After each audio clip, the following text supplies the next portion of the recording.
Bismillahirrahmanirrahim.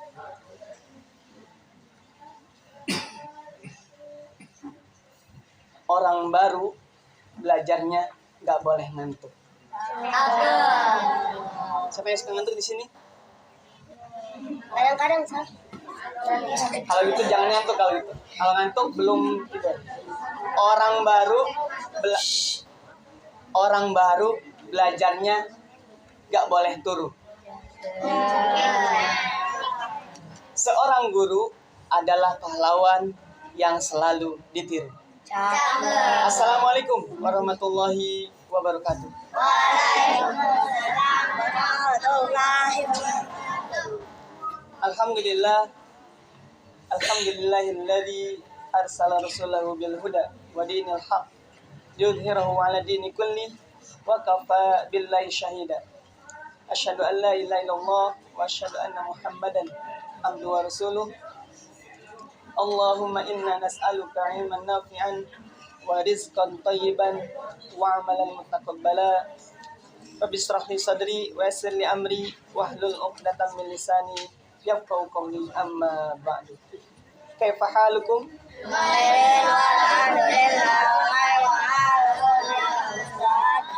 Bi khairin walhamdulillah aidan. Ini adalah tanggal 25 November 2022. Ada yang tahu hari ini hari apa? Hari Jumat. Luar biasa, berkolobik. Betul, ini hari Jumat, bukan hari Ahad. Ini hari Jumat. Ada yang diperingati hari ini? Ada. Barakallahu fiik. Di sana belakang sana ada guru-guru kita tuh. Ada Ustaz Aji, Ustaz Andi, Ustaz Dimas, Ustaz Imam Makarim, Ustaz Sabi, dan sebagainya. Itu adalah guru. Dan hari ini di Indonesia sedang memperingati Hari Guru. Oleh karenanya kita doakan supaya mereka guru-guru kita yang setiap hari memberikan ilmu kepada kita doakan agar mereka Allah berkahi ilmunya.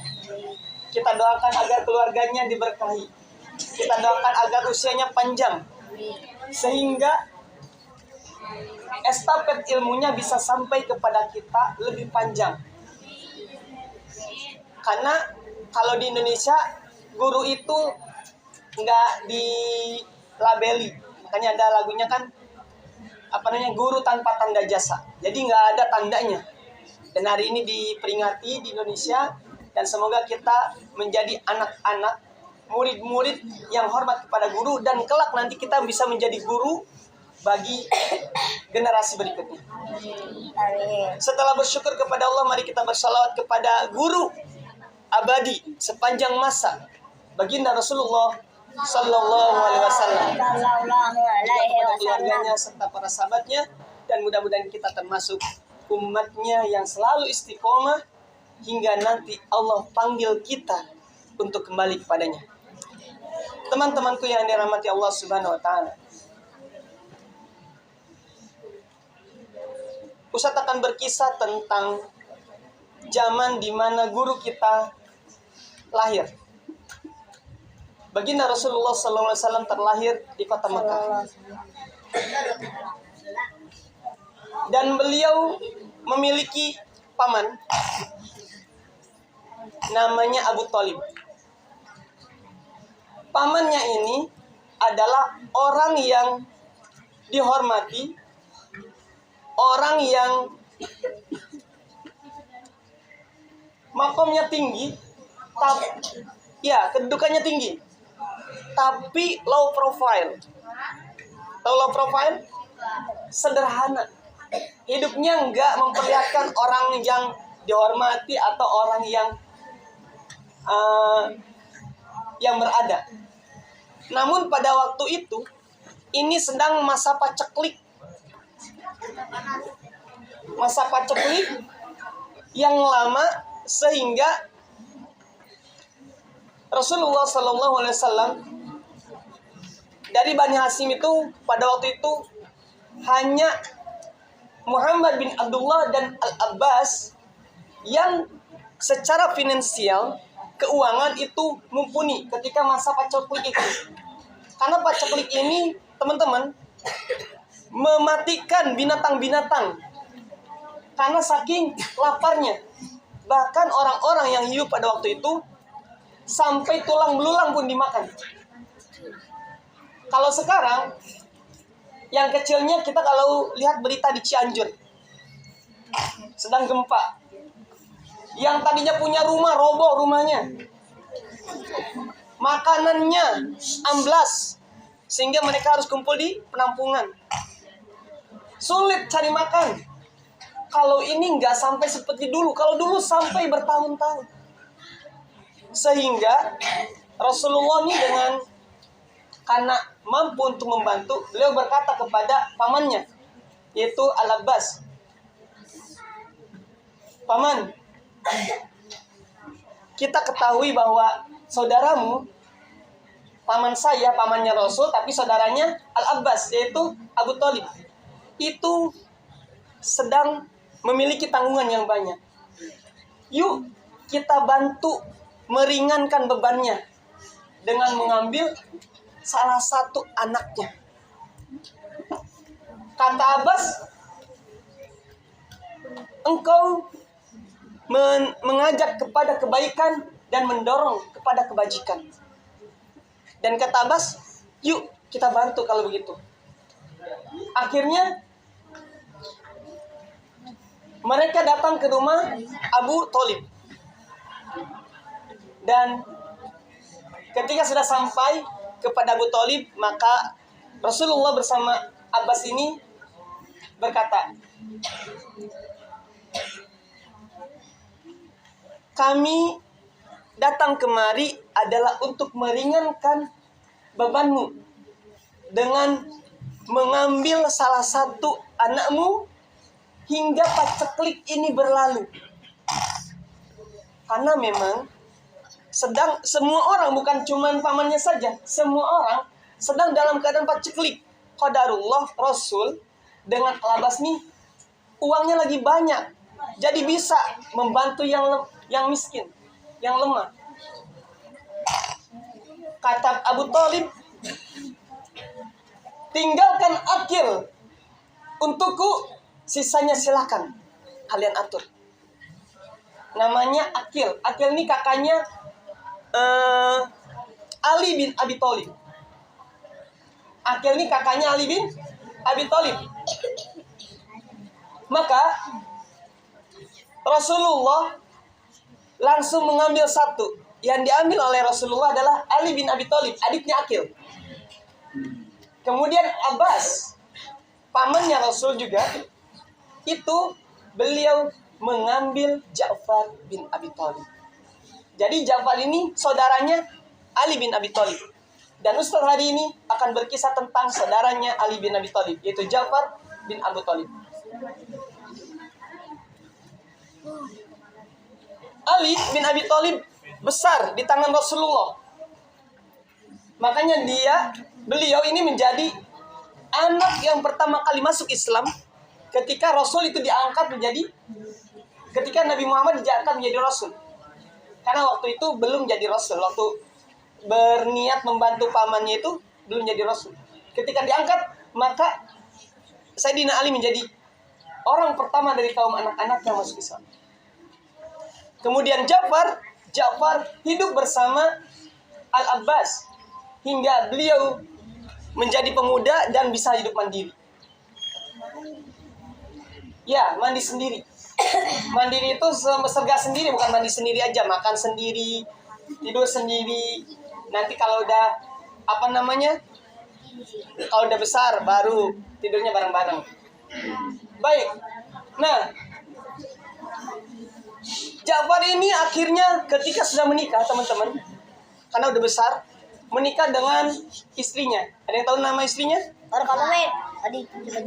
Siti Khadijah. Bukan. Siti Khadijah mah istrinya Rasul. Ini istrinya Ja'far bin Abi Thalib. Ada yang tahu tidak?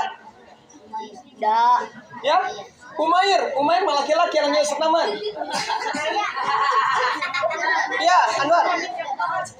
Umar bin Abu Bakar. Asma bin Abu Bakar. Bukan. Namanya Asma betul, tapi Asma binti Umais. Ya, Umair cuma ganti doang R-nya jadi S. Bukan Umair ya, Umais binti Umais. Jadi Asma binti Umais itu adalah istri dari Ja'far bin Abi Thalib. Nah, ketika mereka masuk Islam, teman-teman, di sana kaum Quraisy tidak terima. Makanya kaum Quraisy itu benar-benar menyiksa orang-orang yang hijrah dari agama mereka menuju agama baru, agama Islam. Mereka ditindas, dicaci, dimaki, supaya mereka kembali kepada agama nenek moyangnya. Hingga akhirnya Ja'far ini karena merasa kurang nyaman, terutama teman-teman, mereka tidak bisa melaksanakan syariat Islam. Nggak bisa sholat, apalagi baca Quran. Semuanya dihalang-halangi. Setiap kegiatan Islam, mereka tidak diperbolehkan.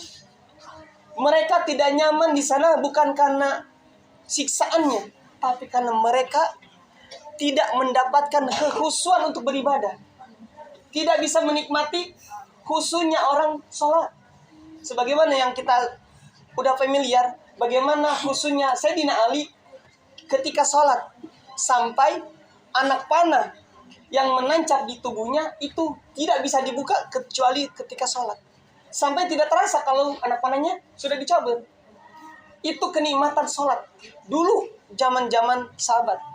Nah, Ja'far dan yang pada hari itu beriman tidak merasakan itu.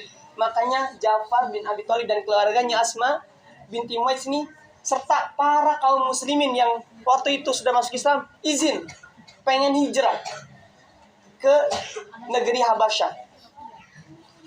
Di sana ada Raja Najasyi. Maka dengan berat hati teman-teman, Rasulullah SAW mengizinkan Ja'far untuk bisa pergi ke sana. Karena waktu itu Rasul belum punya kekuatan seperti sekarang. Belum ada Umar yang siap menebas siapa saja yang mengganggu kaum muslimin. Belum. Hamzah. Makanya Rasul dengan berat hati membolehkan untuk hijrah ke Habasyah. Dan ini ternyata diketahui oleh kaum Quraisy bahwa para pembelot dari agama mereka pergi ke Najasyi, ke Habasyah. Maka dari kaum Quraisy ini langsung mengirimkan dua utusan. Abdullah Amr bin Al-As dan Abdullah bin Abu Arabi. Dua orang ini dikirim oleh kaum Quraisy. Dikirim ke Raja Najasyi. Dan ketika sampai di sana, teman-teman, kata para leluhurnya, jangan temui rajanya sebelum kalian temui para penasehat atau menteri-menterinya. Dan berikan hadiah-hadiah kepada para petinggi itu, baru nanti temui rajanya. Maksudnya apa? Karena mereka ingin mencoba supaya, kalau bahasa hari ini namanya nyogok, sebagai pelicin, biar yang dia inginkan tercapai. Makanya Amr bin Al-As dan Abdullah bin Arabi bin Abu Arabi ini datang, tapi datang ke menterinya dulu, ke para penasehat. Kemudian ketika sudah datang memberikan hadiah, beliau berpesan, Tuan, negeri Anda ini sudah didatangi oleh orang-orang anak-anak muda yang bodoh, yang mereka sudah mengadu domba, memecah belah kaumnya, dan mereka kesini untuk berlindung.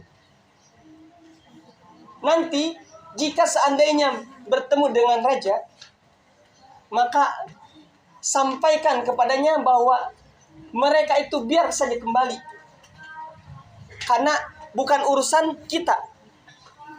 Kita kira seperti itu. Maka akhirnya setelah disampaikan kepada para menteri, para penasehat, mereka mengatakan iya.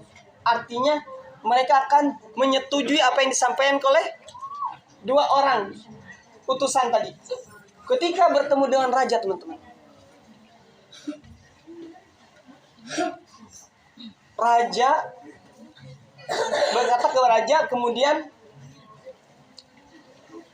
mereka ini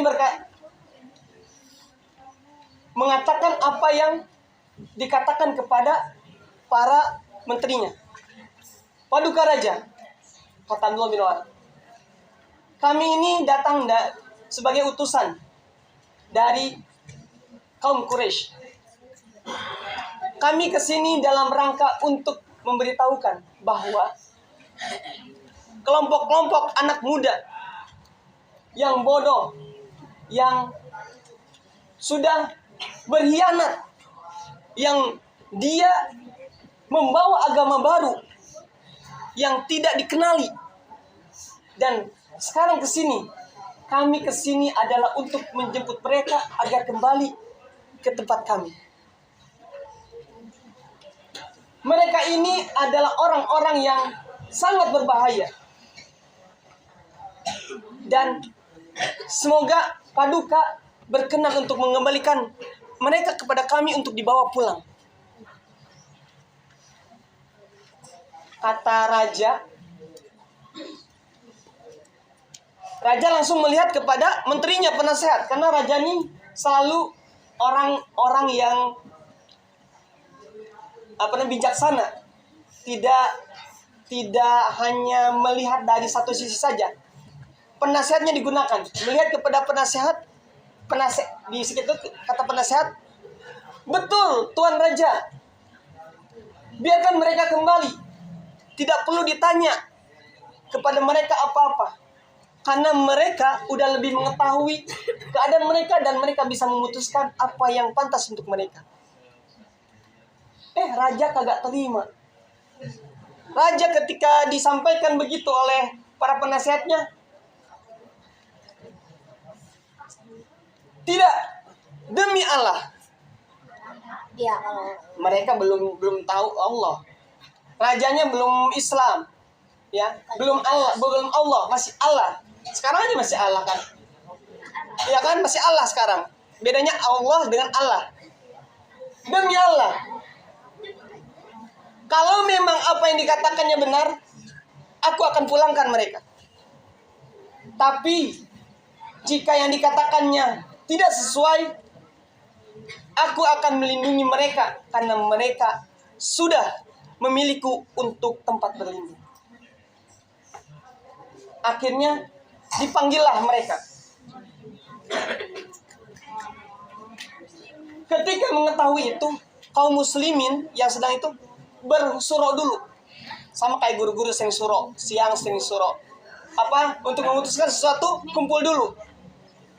Ini kita akan dipanggil. Dan harus ada orang yang terdepan untuk menyampaikan apa yang benar. Maka akhirnya dipilihlah di antara semua itu Ja'far bin Abi Thalib sebagai pembicara nanti ketika ditanya oleh raja. Hingga akhirnya mereka pun hadir ke tengah-tengah raja. Ketika nyampe di sana, mereka melihat ada raja beserta para punggawanya, menteri-menterinya, penasehatnya. Yang penasehat itu pada membawa kitab. Kitabnya dibuka. Ya, kitabnya Injil. Kan Nasrani. Dibuka kitabnya, dan Abdullah bin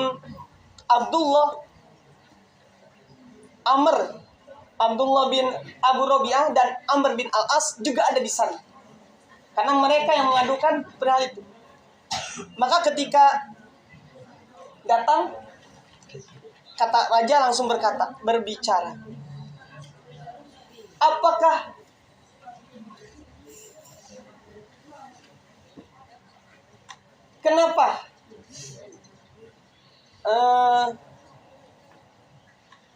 Kenapa kalian membuat agama baru? dan tidak mengikuti agamaku atau agama-agama yang ada. Ditanya begitu sama rajanya. Maka Ja'far bin Abi Thalib nih maju. Dan beliau berkata, "Paduka Raja, dulu kami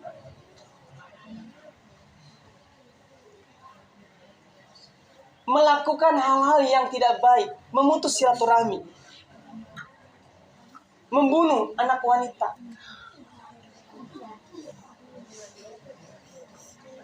kemudian menghalalkan yang tidak baik, meminum khamar, beribadah seperti engkau kepada Lata dan Uzza. Kami melakukan hal-hal yang tidak baik. Dan kemudian datanglah seorang Rasul yang dia mengajarkan kepada kami untuk beribadah hanya kepada Allah semata, mengesahkannya, menyambung silaturahmi, berbuat baik kepada siapa saja, dan tidak memutuskan silaturahmi. Dan setelah kami beriman, kami dijegal, kami ditindas, kami dihalang-halangi oleh mereka, sehingga kami tidak bisa untuk melakukan apa yang kami ridho dengan apa yang diridhoi oleh Nabi kami, dan kami mengharamkan apa yang diharamkan oleh Nabi kami. Maka setelah mendengar itu,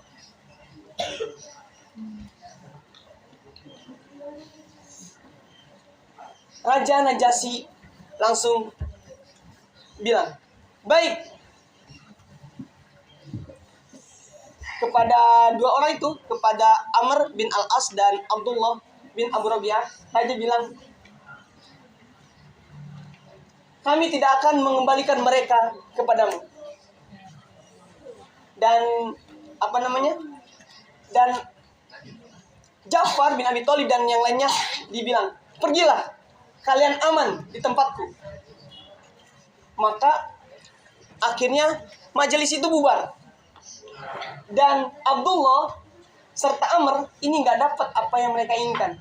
Sampai ketika bubar, Amr bin Al-As ini bilang pada Abdullah, "Saya akan kembali lagi kepada raja, dan saya akan mengatakan apa yang akan membuat raja jengkel dan mengusir mereka. Saya akan mengatakan bahwa mereka tidak menganggap Isa itu sebagai anak Tuhan, tapi hamba-Nya Allah." Maka akhirnya kata Abdullah nih, "Jangan saudaraku, mereka itu juga adalah bagian dari kita meskipun mereka menyimpang. Tidak, kamu jangan ikut urusan ini. Tidak usah ikut campur. Mereka harus kembali ke tempat kita karena mereka sudah berkhianat." Maka akhirnya keesokan harinya, benar, Amr bin Al-As ini datang lagi ke raja dan mengatakan apa yang disampaikan. Bilang ke raja bahwa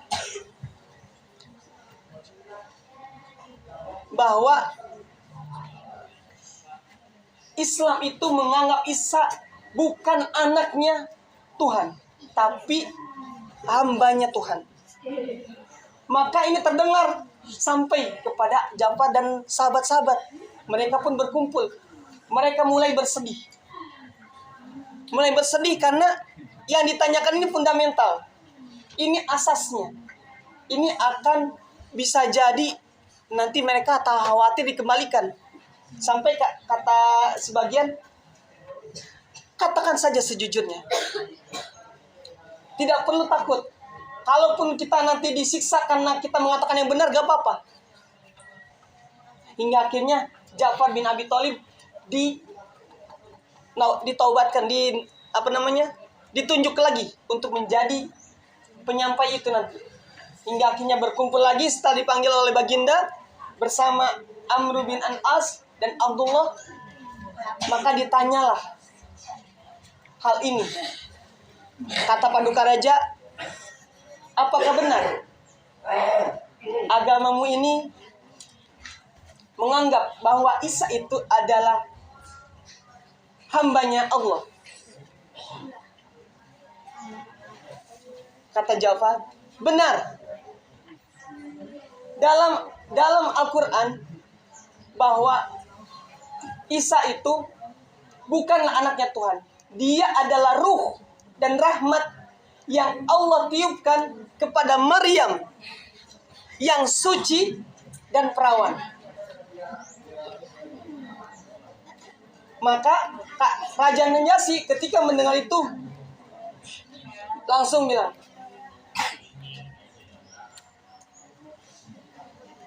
demi Allah. Kalau apa namanya? Beliau tuh sampai memukul tanah. Demi Allah.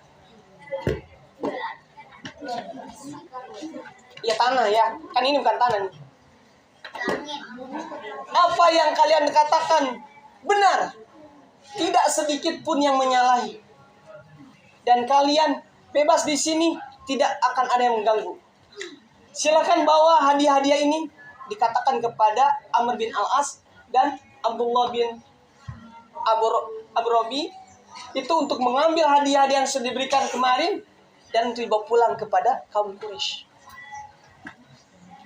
Dan akhirnya Ja'far bersama para sahabatnya ini tinggallah di situ selama 10 tahun dengan keadaan nyaman, ibadahnya tenang, khusyuk hingga di tahun ke-8, hingga di tahun ke-7 Hijriah. Mereka harus kembali ke Madinah.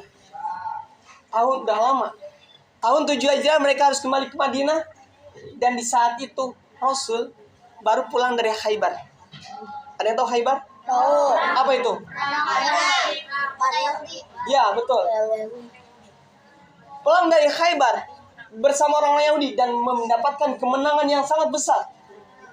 Ketika pulang, Ja'far datang. Ketemu Rasul langsung bilang, bahagia. Rasul bahagia ketemu Ja'far.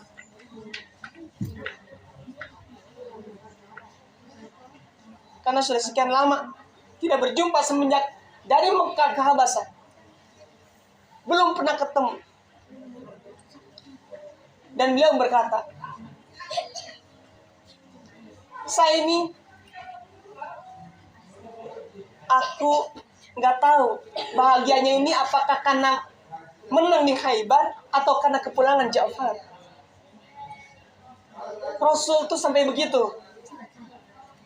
Iya, karena sama-sama bahagia. Menang dari Khaybar senang, Ja'far pulang pun juga senang. Dua kesenangan datang pada waktu yang bersamaan. Sampai Rasul bilang, saya nggak tahu ini bahagianya apakah karena menang dari Khaybar atau karena kepulangan Ja'far. Karena teman-teman, bukan cuma Rasul yang senang. Orang-orang fakir miskin, mereka juga senang sebagaimana Rasul.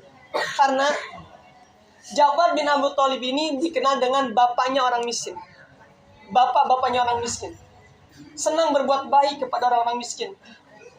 Bahkan dalam riwayat Abu Hurairah, beliau ini sering mengajak orang-orang miskin untuk pulang ke rumahnya Ja'far. Dijamu. Sempat tidak ada apa-apa, udah habis. Beliau ini mengeluarkan tempat mentega. Dan sama-sama bareng dicoel ya kalau sekarang ya. Ya dihabiskan itu. Saking beliau benar-benar senang dengan orang-orang miskin. Makanya orang-orang miskin itu bahagia sebagaimana Rasul ketika Ja'far datang. Karena Ja'far ini julukannya sebagai bapaknya orang miskin. Nah, hanya saja teman-teman, Ja'far ini gak lama di Madinah. Di tahun ke-7 pulang, tahun ke-8 beliau harus ikut perang. Gak lama, di awal tahun 8 Hijriah, perang melawan bangsa Romawi. Bukan Mut'ah. Mu'tah, beda Mut'ah sama Mu'tah ya. Tahu nggak bedanya Mu'tah sama Mut'ah? Kalau Mut'ah nikahnya orang tetangga sebelah. Ya, kalau mu'tah itu nama tempat. Ya, kawin kontrak kalau mu'tah. Kalau ini mu'tah. Nah, perang di sana. Rasul sudah menentukan nih. Rasul tentukan siapa panglimanya. Barakallahu fiik, Zaid bin Harithah. Abdullah bin Rawaha. Abdullah bin Rawaha. Ya? Abdullah bin Rawaha, Ustaz. Abdullah bin Iya, Rawaha. itu urutannya. Jadi di perang Mu'tah ini Rasul nunjuk Zaid bin Harithah sebagai komandannya. Kata Rasul, kalau seandainya Zaid meninggal, nanti penggantinya adalah Ja'far bin Abi Thalib. Kalau Ja'far meninggal, maka nanti penggantinya adalah Abdullah bin Rawaha. Kalau Abdullah bin Rawaha meninggal, maka silakan pilih sendiri siapa komandannya.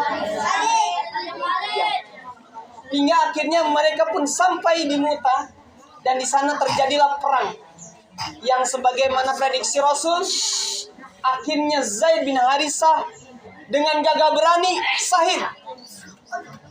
Kemudian Ja'far langsung loncat dari kuda abu-abunya, mengambil panji-panji keislaman, berperang, menusuk, membunuh orang yang membunuh Zaid, dibunuh sama Ja'far. Kemudian menerobos ke tempat musuh dan mereka pun sahid. Ia pun sahid. Yang pertama ketika tangannya yang kanan terbelah. Jadi beliau pegang panjinya dengan tangan kiri.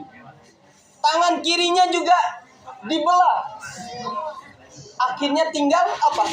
Sisa tangannya. Dipeganglah. Tangannya udah patah, udah potong, dipegang begini. Dan yang ketiga, tidak terelakkan lagi. Musuh membelah tubuh Ja'far. Dua-dua, jadi terbelah dua. Belum seberapa dibanding di sana di Cianjur. Ya. Tapi itu juga sangat berat. Hingga setelah itu akhirnya siapa yang turun? Abdullah bin Rawaha menggantikan Ja'far. Abdullah bin Rawaha menggantikan Ja'far. Dan ia pun gak lama menyusul. Hingga akhirnya kaum muslimin memilih yang berikutnya. Yang sebagaimana teman-teman tahu, Saifuddin julukannya. Julukannya Saifuddin. Namanya benar Khalid bin Walid. Tapi julukannya Saifullah, maaf. Saifullah, pedangnya Allah. Ya, Saifullah, pedangnya Allah. Jadi yang berikutnya, tapi ini mundur ya, tidak sampai selesai. Karena teman-teman, di perang Mu'tah itu musuhnya itu Romawi 100.000 dibantu sama sekutunya 100.000 juga. Jadi berapa? 200.000. Kaum muslimin berapa? 3.000. Jauh banget. Tapi mereka tetap semangat. Dan akhirnya setelah mereka selesai perang, Rasul datang menemui Asma binti Umais. Datang ke tempat beliau dan di sana Asma binti Umais sedang lagi ngadon, lagi mandiin anak-anaknya. Rasul datang dengan wajah yang sedang berduka. Maka Asma ini, Rasul mengucapkan salam kepada Asma. Salam dan menanyakan kabar anak-anaknya. Asma ini nggak mau bertanya tentang suaminya kepada Rasul karena Asma nggak mau pengen dengar kabar dari Rasul, pengen dari yang lain. Kata Rasul, tolong panggilkan anak-anaknya Ja'far. Maka Asma memanggil anak-anak dan mereka berlarian, teman-teman. Lari langsung ke tempat Rasul dan mereka berebut pengen dipeluk Rasul. Semua anaknya itu berebut. Rasul dengan daya seorang ayah, dia merangkul anaknya, memeluk sambil meneteskan air mata. Maka ketika melihat itu, Asma bertanya, "Ya Rasulullah, aku sudah mengorbankan bapak dan ibuku untuk agama ini. Apakah engkau menangis karena mengetahui kabar dari Ja'far dan dua rekannya?" Maka kata Rasul, iya, dia hari ini syahid. Maka ketika mendengar itu teman-teman, Asma langsung menangis sesenggukan. Kesedihan hampir. Karena tadi melihat Rasul datang dengan wajah yang tidak biasanya pucat, itu udah ada tanda-tanda ini jangan-jangan. Dan sekarang Asma ini menangis. Ketika anak-anak yang tadinya ceria merangkul Rasul, seketika langsung diam karena melihat ibunya menangis. Diam seperti seorang patung yang ada burung di atasnya, diam, terpaku. Maka seketika itu Rasul langsung berdiri. Sambil jalan beliau mengucapkan tangannya ke matanya, karena beliau juga menangis, sedih. Lalu beliau berdoa kepada Allah, ya Allah, gantikanlah Ja'far pada keluarganya. Ya Allah, gantikanlah Ja'far pada mereka.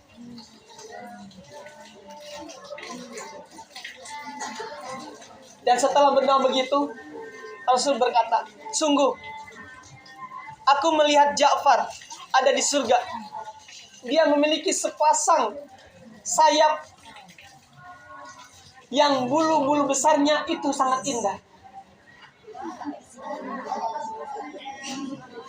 Jadi Rasul ini dapat informasi bahwa beliau melihat Ja'far sudah masuk ke surga. Dia memiliki sepasang sayap yang berlumuran darah. Yang besarnya, yang bulu-bulu besarnya itu sangat indah. Itu yang kata Rasul. Kalau kita ambil flashback, kenapa bisa demikian? Karena tangannya itu dua-duanya udah putus satu, ambil yang satu, putus dua-duanya, hingga akhirnya terbelah. Dan itulah yang Rasulullah lihat. Sehingga dia menjadi sayap yang berdarah tapi indah, dan itu di surga tempatnya. Teman-temanku yang dirahmati Allah Subhanahu wa taala, itulah kisah dari Ja'far bin Abi Thalib yang kita sudah sering dengar namanya.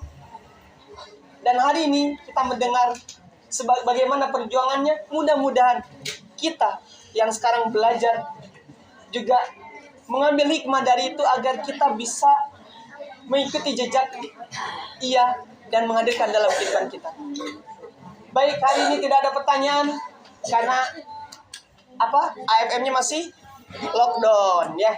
Kalau ada hadiahnya, Ustaz kasih pertanyaan. Jadi waktunya sudah 8:30.